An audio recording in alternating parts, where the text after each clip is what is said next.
Чухал шударгаар шуурхай урд нураатай оргил мэдээлэл хөтөлбөр хийж байна. Яагаад одоо файл үрхэн миний сошиал зөвлөх ажлыг бол хийж байгаа. Ордны таймаас ухамсаргүй үйлдэлээс олж та яг энэ хавийн айдагууд бол хаварч байна гэдэг.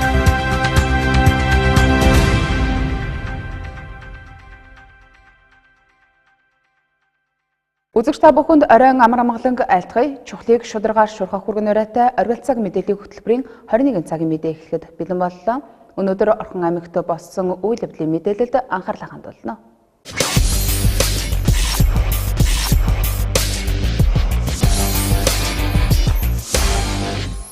Энэ онд ашиглалтанд орохоор төлөвлөгдсөн Эрдэнэт цэцэрлэгт хүрээлэнгийн ажилд аймаг орон нутгийн зүгээс 1 тэрбум төгрөг, улсын төсвөөс 2 тэрбум төгрөг, Эрдэнэт үйлдвэрээс 1.6 тэрбум төгрөгийн хөрөнгө оруулалт хийхээр болсон байна.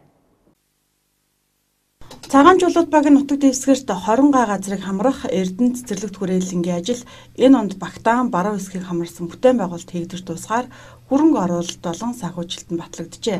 За усны нөөцийн хамгаалтын бүс гэгддэг тус газарт хүн суурших боломжгүй дээр барилга байгууламж барихыг хориглосон байдаг.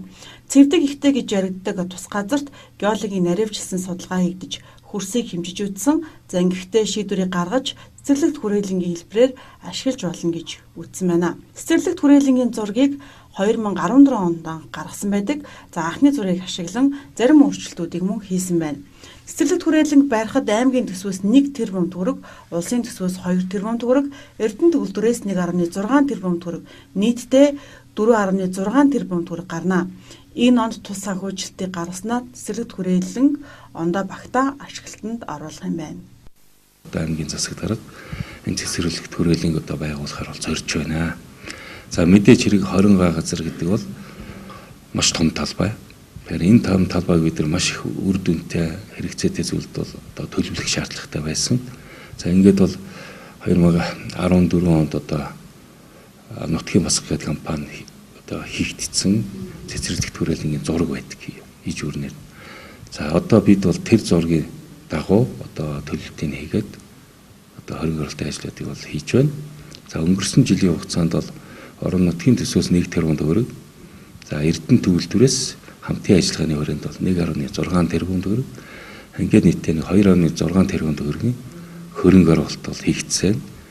За энэ хөрөнгө оруулалтын ажлууд бол өнгөрсөн жил тендерийн хугацаа шалгуулалт өрөөцснөөс болоод за 9 ажил хийгдэхээс 3 ажил нь бол хийгдэж бүрэн дууссан. За 9 ажил нь бол одоо энэ дулааны үйлрэл одоо энэ хаврын эхлэхээр одоо ажил нь үргэлжлэн хийгдэнэ. За энэ жил бол бид улсын төсвийн хөрөнгө оруулалтын дээр 2 тэрбум төгрөг тавигдсан байгаа. За мөн орон нутгийн төсвийн хөрөнгө оруулалтын дээр 1.2 тэрбум төгрөг тавигдсан байгаа. За мөн цаашлах юм бол Эрдэнэт үйлдвэр маань бас энэ дээр бас тодорхой дэмжлэг үзүүлж хөрөнгө оруулалтаар хийхээр бол одоо удирдлагуудын төвчөнд яриа хэлцээ бол хийж байна. За ингэснээрээ одоо цэцэрлэгт хүрээлэн маань юу болох вэ гэж одоо хүмүүс бас сонирхож иж магадгүй. Бид цэцэрлэгт хүрээлэнг бол ерөнхийд нэг 3 хэсэг болгож үзэж байгаа. За ялангуяа байрлалаар нь бол 2 хувааж байгаа. Тэгэхээр ертөнцийн зүгээр одоо баруун талын хэсэг буюу тэр хэсэг нь бол одоо амралт чөлөө цагийн талбайнууд байх. Өөрөөр хэлбэл тэнд цэнгэлт хүрээлэн байна.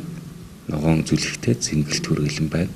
Одоо манай гэр ороолын дунд байгаа гэр ороолд маш олон иргэд амьдарч шүү дээ. Тэгэхээр тэр иргэд маань тэнд одоо тэмцээн оролдоо хийж тийм ээ хийх бүрэн боломжтой юм стандартын шаардлага хангасан хэмжээтэй ийм одоо үзэгчдийн судалтай ийм хөлөвний талбайтай болох. За мөн тэр тойроод одоо хашаага тойроод ногоон байг боломж буюу тийм мод таригдана. Мөн одоо явгууны алхалтын зам, за мөн дугууны өндөг дугуун зам одоо хийгдэнэ. За мөн экстрим спортын талбай болон Эрдэнэ одоо бид нар талбайн спортууд гэж ярьдаг сагсан бөмбөг, гар бөмбөгийн талбайнууд бас хийгдэнэ.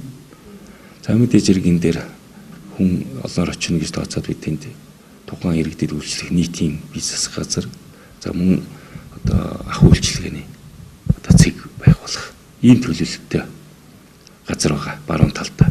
Тэгэхээр энэ баруун талын төлөвлөлттэй ажлууд бол энэ жилийн хөрөнгө оруулалт орсны дараагаар одоо бүрэн дууснаа. Цэцэрлэгт хүрээлэнг 3 хэсгээс бүрдэн одоогоор 2 талыг баруун зүүн гэж хуваасан байна. Баруун хэсэгт амралт чөлөө цагийн бүс буюу цэнгэлдэх хүрээлэн, спортын талбай, дугуйн зам, нийтийн үйлчлэх газар хамаарна. За баруун хэсгийг ашиглалтанд оруулснаар зүүн хэсэгт дараагийн ажлууд төлөвлөгдөнө. 4.6 тэрбум төгрөг зөвхөн баруун хэсгийг ашиглалтанд оруулахад зарцуулагдах хөрөнгө оруулалт юм. За одоогоор зүүн хэсэгт хөрөнгө оруулалт хийгдэг байнамаа. Хэсэг байгаа. Зүүн талын хэсэг нь бол одоогоор бол тэд хөрөнгө оруулалт хийгдэг байгаа. Тэгэхээр зүүн талын хөрөнгө оруулалтын дээр энэ жил Эрдэнэ төвлөрөөс хөрөнгө оруулалт одоо хийнэ гэж одоо бид тооцоолж байна. Зураг төсөв нь бол одоо хийгдэж байна. За энэ дээр бол үндсэндээ залуучуудын одоо соёл амралтын хүрээлэн хийнэ. Энэ дээр нь өөрөлдвөл хүүхдийн парк гэж бид нэрлэж байна. Тэн дээр одоо хамгийн орчин үеийн шийдэлтэй тийм одоо хүүхд залуучууд очиад чөлөө цагаа өнгөрөх боломжтой тийм тоглоомууд суурилгадах. За мэдээж төрөнгө тойрсон сайхан ногоон орчин нөгөө тойроод явдаг дугуйн зам одоо явган зам бас үргэлжлээд ингээд хийгдэх юм. Ингээд нийтдээ бараг зөвхөн явган алхалтын зам гэхэд бараг 7 км хэрэттэй урт үргэлжлэх юм зам бий болно. 4 жил тутамд нэг том бүтээн байгуулалтаа болж үлддэг эрдэмтдчүүдийн хувьд энэ удаагийн эрх баригчдын зүгээс хийсэн томоохон бүтээн байгуулалтын нэг бол цэцэрлэгт хүрээлэн юм. Төв цэнгэлдэх хүрээлэн Бурхан багшийн сэрэг дөр хөх Монгол цогцлбор гэд хэд хэдэн цогцлборууд сүндэрсэн ч араасаа хил ам дагуулсаар яваа. Энэ удаа эрдэмтдчүүд цэцэрлэгт хүрээлэнтэй болно. За гагцхүү үр дүнтэй бүтээн байгуулалт гэдэг дээр дүүн тавих хараахан болоог байнамаа. Жил бүрийн хавар бяцхан 6 настангууд за тодорхойлбол 1-р ангийн сурагчид Эрдмийн баяр буюу Цагаан толгойн баяраа тэмдэглэдэг уламжлалтай билээ. Тэгвэл уг баярыг найр наадмын хэлбэрт шилжүүлэн мөнгө татан ресторан зоогийн газарт тэмдэглэх нэрийдлэр уламжлалыг нь эвдэн эцэг их багш сургуулийн зүгээс хил аманд өртөг болсон билээ. Дээрх асуудлыг шийдвэрлэж журам тогтоосон ч тушаал шийдвэрийг үл хүндэтгсэн асуудлууд гарсаар байгаа юм а. За энэ жил 1-р ангид 2400 гаруй хүүхэд илсэн орсон. Нэг асандаа 2400 гаруй 1-р ангийн сурагчид цагаан толгойн баяраа хийх асуудал энд яригдж байгаамаа. Цагаан толгойн баярыг тэмдэглэн өнгөрүүлэхдээ олон нийтийг хамарсан хүлээн авалт хийх, мөнгө татан авч багшийг урамшуулах хэлбэрээр өгөхгүй байх зэрэг хэд хэдэн үйл ажиллагааг хатуу хоригдлохыг яамны зүгээс хийгээд аймгийн боловсролын газраас тогтоол журмыг гаргасан байдаг юм а. За уг журмын дагуу хүлээн авалт хийх, мөнгө татах асуудлыг зэгцлэх хүрээнд 5 дугаар сургуулийн захиргаа эцэг эхчүүдийн дунд эцэг эхчүүдийн зөвлөгөөнийг хийж санал хүсэлтийг нь хүлээн авсны үндсэн дээр өсгөлийн баяр буюу Цагаан толгойн баярын үйл ажиллагааг нэгдсэн журмаар сургуулийн урлагийн залан зохион байгуулахаар төлөвлөсөн ч зарим эцэг эхийн төлөөлөл уг асуудлыг буруу ташаа ойлгож гомдол гаргасан байна. Эцэг эхчүүдтэй бид нар Эрдмийн баярын тайлангаа яаж явуулах талаараа 1-р ангийн 240 эцэг эхийн зөвлөгөөнийг зохион байгуулсан. Хамгийн нэгдүгээрт нь за ингээд бид нар 2010 оны А55 дугаар тушаал 2019 оны 4 сарын 1-ний мэдэгдлийг үндэслээд сурагчдаас хууль бусаар мөнгө хүрээх асуудлыг даслан зогсоох, үзэр үйлчлэгээний газар, ресторан, баарнд хүүхдүүдийг хомроглон хоол унданд оруулахгүй байх тал дээр маш өндөр арга хэмжээг авч зохион байгуулж, энэ хичээлийн жилээс эхлэн манай сургууль бол Орхон аймагтаа бас жишг болох үүднээс Эрдмийн баярын тайлангийн үйл ажиллагааг зөвхөн сурагчдын хийж бүтээж сурсан зүйлээр тайлагнах тэр мөнгө төгрөг хураах асуудлыг даслан зогсоосон ийм шийдвэрийг гаргаж бас ажиллаж байна. За үүний үр дүнд хүрэхийн тулд бид нар нэлээд олон ажлуудыг хийлээ. За дараа нь бид нар 1-р ангийнхаа 6 багш нартай хэрхэн яаж тэмдэглэх талаар хөтөлбөрөө боловсруулж ажиллаж байна. Мөн 3 дугаарт нь болохоор 1-р ангийн эцгийн зөвлөлийн 6 дарга, 1-р ангийн 6 багш, сургуулийн захирал, сургуулийн менежер нийлсэн хамтарсан хилцүүлгийг хийж, эцэгчүүдийн санал бодлыг тусгасны үндсэн дээрээс сурагчдыг формын хувцастай, сургуулийн урлаг заална, сурагчдыг сурч мэдсэн зүйлийг эцэгчүүд, найз нөхөд, багш нартай тайлагнах үйл ажиллагаагаар зохион байгуулахар зуршилцал төрсэн байгаа. За энэ эцэгчүүдийн гаргасан саналаар бол хүүхдүүдэд одоо орчин үетэйгээ хөл нийлүүлэн алхъя гэдэг үүднээс эцгийн зөвлөгөөний дарганаар малгай хийхгүй байх, бүх хүүхдүүдэд энгэрийн тэмдэг авах гэсэн энэ шийдвэрүүдийг гаргасан. За ингээд бид нар үүлээр сургуулийн дотоод журам, боловсрол соёл шинжилгээ ухаан спортын яам, Орхон аймгийн засаг дарга, боловсрол соёлын урлагийн газраас Эрдмийн баярыг тэмдэглэхгүй бай гэсэн ямар нэгэн тушаа шийдвэр огт ирээгүй. За энэ сошиал мэдээлэлээр явж байгаа мэдээллүүдэд би өнөө өглөө ажил дээр ирээд хууль бусаар мөнгө төгрөг хураахыг хориглосон мэдээллийг би тавьсан байгаа, өөрөө тавьсан. Ягаад гэвэл энийг зарим нэгэн хүмүүс буруугаар ойлгож, буруугаар мушгиж энэ эдмийн баяр тэмдэглэхгүй бай гэдэг үгийг өөрсдийнхөө ойлгоцоор хэн нэгэн хүний амнаас сонсон үгээрээ хэлж ярьж явж байгаа нь бол гажуудал гэж ойлгож байгаа. Юмыг хоёр талаас нь харж үзэх хэрэгтэй. Угаасаа багш нар мөнгө хурааж авах шаардлага байхгүй. Энэ дээр эцэг эхчүүд алдаа гаргадаг. За өчигдрийн байдлаар манай сургууль дээр ямар алдаа гарчаад байгаа вэ гэдгээр хүүхдүүддээ бүх хүүхдүүддээ бид нар батламжаа гардуулаг байхад хүүхдүүддээ малгайг нь авчирч өмсүүлээд ерөөсдөөс нэг 2 3 хүн эцэг эхнийг ангийг зохион байгуулад дараа нь баялаг ресторанд орж хүүхдүүдтэйгээ зөв хоолнд орохоор захиалга өгөөд ингээд бүх үйл ажиллагаагийн маань эвдээд манай үйл ажиллагаанд хүндрэл учруулад байна.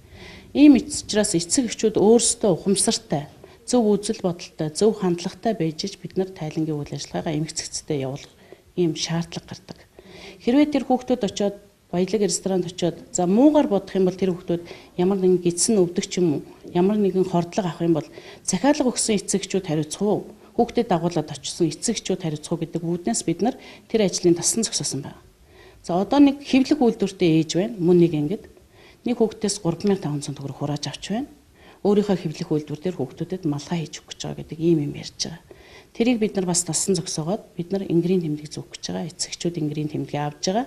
Багш үсгийг хэмэлж өгч байгаа. Ийм байхад та мөнгө хурааж болохгүй, наа мөнгө тараа, өнөө өглөө тараа гэдэг ийм шийдвэрийг өгсөн байж байгаа. Тийм учраас бидний үйл ажиллагаанд ингэж буруугаар эцэгчүүд маань битгий оролцооч гэж хүсэх байна. Бид нар явуулдаг ажлаа хууль ёс журмынхаа дагуу явуулж чаднаа. Ийм учраас эцэгчүүд минь биднийг ойлгоод мөнгө хураахгүй хатал дээр анхаач өгөөч гэж хүсье. Тэгэхээр зөвлөдөө ер нь Эрдмийн баярыг бол бас тийм зөх хэмжээнд нь тэр дэг журмын дагуу хийхгүй бол янз бүрийн асуудал гардаг. Эцэгчүүд зарим нь шүүмжилдэг, зарим нь дэмждэг, зарим нь сургуулийн захиргаа дэмждэг, зарим нь хориглодог юм байна. Тэгэхээр сургууль ямар дэг журамтай байна тэр хэмжээнд явуулахаар бид нэр төлөвлөсөн байна. Тэр нь олон хүүхдэд хүчин зүтгэж 35 өсхийг нүдлүүлж, тайлуулж, уншуулж, бишүүлж сургасан багшд одоо талархал илэрхийлэхээс өөр арга байхгүй. Ингээд бид нэр гэр орондоо эцгийн Эрдмийн баярын гэр орондоо тэмдэглэе. Албан ёсоор урлагийн зааландаа хийгээд ингээд нэг зөх хэмжээнд хийх юм төлөвлөгөөтэй бид нэр тохиолдолд хүрээд байна да. За тэрээр цааш нь тайлбарлахдаа сургуулийн зүгээс эцэг эхчүүдтэйгээ зөвшөлдсөний үндсэн дээр асуудлыг шийдвэрлэж журмыг дагаж мөрдөж байгаа. Эцэг эхчүүд хүлээн авалт нэрээр ресторанд хүүхдүүдийг олноор нь оруулж баяр тэмдэглэх тухай ярьдаг. Гэтэл гарах эрсдлийг тооцоолдоггүй. Хоолны хордлого авахаас эхлээд цөөнгүй эрсдэл дагуулдаг. Тиймээс гэр бүлийн хүрээнд баярыг тэмдэглэж өгөх замаар шийдэж болно гэсэн юм. За дээр нь эцэг эхчүүд понтны гэдэг нэрийн дор мөнгө татаа авч багшийг хариуцлага хүлээлгэх асуудалд ихээхэн унагадаг тул энэ байдлыг ч гэсэн тасан зогсоох тал дээр 5 дугаар сургуулийн захиргаа хатуу анхаарч ажиллана гэсэн юм а. За Эрдмийн баярыг тэмдэглэн өрүүлэхдээ уламжлаад дагаж сургуулийн зүгээс эцэг эхчүүдтэйгээ төлөөлөлтөнд хамтран гаргасан шийдвэрийг мөн хүндэтгэн үзхийг хүссэн юм. Одоо мөнгө хураах асуудал дээр бол одоо энэ хичээлийн жилд манай бас нэг 2 багш санал гомдол ирсэн байгаа. Нэг нь бүр арга хэмжээ авагдсан. Ийм учраас бас энэ 1-р ангийн 2 багш дээр ирсэн. 1-р ангийн 2 багш маань нэг нь юутай холбоотой байсан бэ гэдгээр 6 настай хүүхдүүдийн үдийн цайны аяга шанаг авах энэ асуудлаас үүссэн байждаг. За ингээд саяны өчигдөр тэрийг анги удирдсан багш нар мэдэхгүй мдэггүй байхад эцэгчүүд араар нь зохион байгуулдаг. Өчигдрийн үйл ажиллагааг бол ерөөсөө тэр баялаг ресторан захиалга өгөх хүүхдүүдэд малгай өмсөж зургийг авах асуудлыг ердөө нэг 3-4 эцэгчүүд зохион байгуулсан байсан. Багш нь тэр асуудлыг огт мэдэхгүй. Тэгээ багш нар ороод та яагаад ангийнхаа үйл ажиллагааг мэдэхгүй байгаа юм бэ гэсэн асуулт тавихаар эдгээр надад огт хэлээгүй байжсна багшаа бараг та орж ирсэн зөв боллоо. Эсвэл сайн юм боллоо гшаа гэд анги удирдсан багш маань халаглаа сууж. Тэгэхээр эцэгчүүд л энд одоо хийх гэж байгаа ажлаа ангийнхаа багшд хэлдэг байгаасаа гэж хүсэх байна. Хийхгүй араар нэвчээд ямар ч мэдлэггүйгээр өөрсдөө тэр ажлыг зохион байгуулчаад тэгэнгүүтээ бусад хүмүүст буруу мэдээлэл өгөх. Одоо яг саяны тэр сошиалаар гарч байгаа мэдээлэл дээр манай энэ эцэгхийн зөвлөлийн 6 даргын нэгэн сэтгэл бичээ сууж ин гэдэг бол тун харамсалтай хэрэг. Тэр хүн бидний үйл ажиллагаанд 3-4 удаа оролцсон хүн. Тэгсэн мөртлөө өөрөө тийм сэтгэл зүйтэй ухамсартай байна гэдэг бол тэр эцэгхийн зөвлөл хийж чадахгүй юм байна л гэсэн юм ойлголт төрж байна. За багшийн хариуцлага ёс зүйтэй холбоотой дагаж мөрддөг тогтоол, шийдвэр, журам гэж бий. Багш хэрвээ мөнгө татах асуудалд гар бие оролцсон бол тухайн багшийн үнэлгээг бууруулж цалингийн хуваар торгох, оноо асах зэрэг олон хариуцлага хүлээж байдаг. Дээр нь багшлах эрхийг хасах хүртэл арга хэмжээг авна гэж заасан. Тиймээс багшийнхаа үн цэнтэй хөдөлмөрийг үнэлж хууль бус зүйл татан оролцуулахгүй байх. Багшийн ажлыг хүндэтгэж байгаа нэг хэлбэр юм. За Эрдмийн баяр гэдэг нь цагаан толгойн үсгээ үзэж Эрдмийн өв тэмүүлэх ихний гараагаа тавьж байгаа гэсэн утгатай зүйлээ. Тиймээс Орхон аймгийн хэмжээнд цагаан толгойн баярыг 4 сарда багтаан зохион байгуулж байгаа. За 5 дугаар сургуулийн хувьд Эрдмийн баяраа 4 дугаар сарын 22-ноос 26-ны өдрүүдийн хооронд тэмдэглэн өнгөрүүлэхээр хуваарлсан гэдгийг хэллээ. 11-р хороолол буюу амны орон сууц барих зориулалтаар иргэдэд олгосон тус газрыг 4 хэсэгт хуваан төлөвлөсөн байдаг. Тэгвэл 2012 оноос хойш газар олголт хийгдэггүй байгаа юм. 11-р хорооллын Г хэсэгт шинээр орон сууц болон үйлчилгээний чиглэлээр барилга баригдаж байгаа. Уг газрын төлөвлөлтөнд барилга байгууламж баригдахаар төлөвлөгдсөн байдаг тухай иргэд тодруулж өгөхийг биднээс хүссэн юм. Тэгвэл 11-р хорооллын газар төлөвлөлтөөр тус газруудыг дуудлага худалдаагаар эзэмшүүлсэн байна. 11-р хорооллыг анх төлөвлөхдөө А, Б, В, Г гэсэн 4 хэсэгт хуваасан. Газар олголтыг 420 гаруй иргэнд одоогийн байдлаар эзэмшүүлсэн байгаа. За 2012 онд Г хэсэгт газар олголт хийгдснээс хойш 11-р хороололд дахин газар олголт явагдаагүй. Амны орон сууц хэлбэрээр олгосон тус газарт инженерийн шугам сүлжээг бүрэн татах асуудлыг шийдвэрлээгүй. За олон жил хүлээлт үүсгэсэн. Гэвч одоогоор 11-р хороололд 200 гаруй үрхэл амьдарч байгаамаа. Иргэдийн тодруулахыг хүссэн асуултанд албаны хүнээс бид хариулт авлаа. За 11-р хорооллын Г хэсэгт баригдаж байгаа барилга болон үйлдвэрлэл үйлчлэгээний зориулалтаа газруудад амны орон сууцтай газар олголт өгөгдсөн үү? Аль эсвэл газар төлөвлөлтийн ерөнхий төлөвлөгөөнд багтсан уу гэдэгтэр албаны хүн дараах тайлбарыг өгч байна. Хангамж асуулаад барилга барьсан байраагүй зэргийн хэрэгжилт нь бол янз бүрийн хэлбэртэйгээр ингээд явж байгаа. Нийтдээ 4 блок талбайд бүлэглээд хуваачсан. 2012 онд нэгдсэн байдлаар гарсан. За тэрнээс хойш бол иргэдийн газрын тухай хуулиас эрхийн дагуу газар эзэмших эрхээ шилжүүлэхийн бүртгэл хийж болоос их шинээр бол зөвшөөрөлт.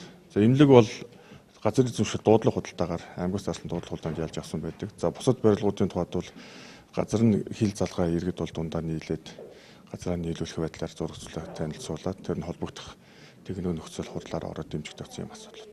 11-р хороололд дахин төлөвлөлт хийгдэггүй. Одоогоор 50 гаруй газар эзэмшигч нь өмчлөл эзэмшигчийн маргаантай байгаа.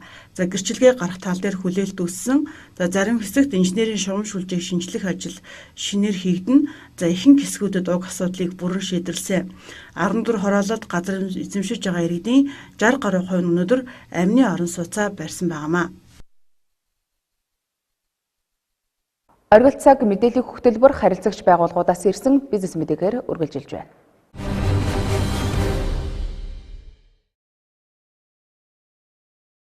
Дэлхийн чанартай брендийг Эрдэнэт хотдоо албан ёсоор борлуулдаг Нарангийн салбар дэлгүүрт Америк хүнсний бүтээгдэхүүн худалдаалагдаж эхэллээ. Хүнсний найрлаганд элдв химийн бодис агуулгадаг учир эрүүл мэндэд сөрөг нөлөө үзүүлэхгүй, за мөн өвчин намдаах, наалт, тос зэргийн эрүүл мэндийн бүтээгдэхүүнүүд худалдагдж байна. Манай дэлгүүр нь та бүхэндээ дэлхийн алдарт гоо сайхны брэндүүд болох Evoluderm, Enchanter, Ramana, Elcos, Gatcanstic гэх мэт нүүр арчилгаа, бие арчилгаа, арьс арчилгааны бүтээгдэхүүнүүдийг худалдан борлуулдаг билээ. Манай дэлгүүр нь герман хүнс ахуй оруулж ирдэг байсан бол хэрэглэгчдийн хүсэлт хэрэгцээнд нийцүүлэн та бүхэндээ Америк хүнсний бүтээгдэхүүнүүдийг оруулж ирдэг боллоо. Үүнд болохоор манайх 100% алюминий жуус мөн Аризона гэх мэт ундаануудыг оруулж ирдэг бол хүүхэд багчуудын дуртай гүзээлзгэнтэй ундаа, за мөн копийн дуртай хэрэглэгчдийн хүсэлт нийцүүлэн 3-4 төрлийн нунтаг копинуудыг оруулж ирж байгаа. Тиймээс та бүхэндээ манай дэлгүүрээр өргөнөөр ирж үйлчлүүлээрэй гэж урьмаар байна. За мөн Герман улсаас оруулж ирдэг хүнсний бүтээгдэхүүн төрлөө ариун болгож амтд шоколад, цэвэр хар кофе, самартай гаата, үрлэн чихэр, жигнэмэг уушиг, бөөр, ходоод, ханиадны эрүүл мэндийн цайнуудыг худалдаалж байна. Хамгийн чанартай хүнсний бүтээгдэхүүнийг та Нарангийн албан ёсны борлуулагч дэлгүүрээс худалдаа аваарай. Хаяг чөлөөт уран бүтээлийн NBHT телевизийн өөдөнд байрлаж байна. Техник сэтгэлдэн үлдээ дурсамж бэлгийн карт. Үнийн амьдралын хамгийн тод дурсамж гэрэл зурагтай мөнхрөн утсан байдаг. Зураг хэмээх нандин дурсамжийг гэрэл зургийн хаснаа буулган үйлчилдэг Макс Фото студ ээлжид шинэ үйлчилгээгээ та бүхэнд танилцуулж байна. Таны хайртай дотны хүний төрсөн өдрийн баяр тэмдэглэлт өдрүүд болоод та ямар бэлэг сонгох мэдэхгүй байгаа бол Макс Фото студийн дурсамж бэлгийн картыг сонгоорой. Та болон таны хайртай хүнд гэрэл сүүдэр шинэлэг санааг дэвшүүлсэн хамгийн гайхалтай гэрэл зургийг толдон буулгаж бид бэлгэлэх болно. Бэлэг бэлгийн дээд дурсамж бэлгийн картыг нандин дурсамжаа хадгалан үлдээх хүсэлтэй үйлчлэгч танд зориулан бүтээв. Манай хаяг Номын телевизийн байр Макс Фото студ. Эрхэмсэх гоо сайхныг сэтгэлдэн үлдээх дурсамж бэлгийн карт. Чухлыг шударга шурхах хүргэн нурайтай оргил цаг мэдээллийн хөтөлбөр пүрэв гаргийн мэдээг танд хүргэлээ. Мэдээллийн хөтөлбөрт анхаарлаа хандуулсан үзэгч та бүхэнд баярлалаа. Мэдээллийн хөтөлбөрийн төгсгөлд ус цаг уур орчин шинжилгээний газраас ирүүлсэн хоногийн цаг агаарын мэдээг хүргэе.